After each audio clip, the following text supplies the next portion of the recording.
Hello everybody. So today I will talk about calculus. The topic today is about integration. So now I will show you how to answer. We need to multiply by e to the power of 2022x on numerator and denominator.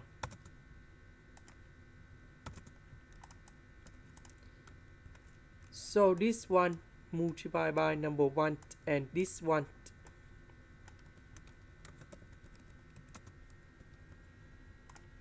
Next, we need to use about integration by substitution.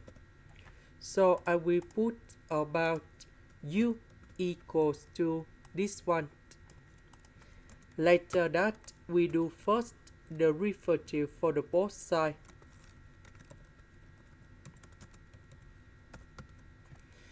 This one that is about the constant, so you got 0.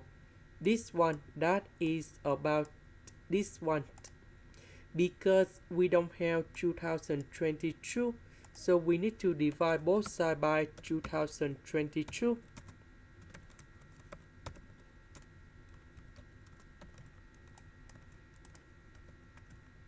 This one we change by u.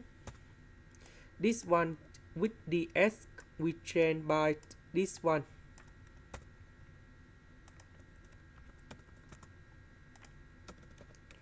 So the integration of this one, we have ln of the absolute value of u, and I will put about c. About u, that is about this one. This is the end. Thank you for watching.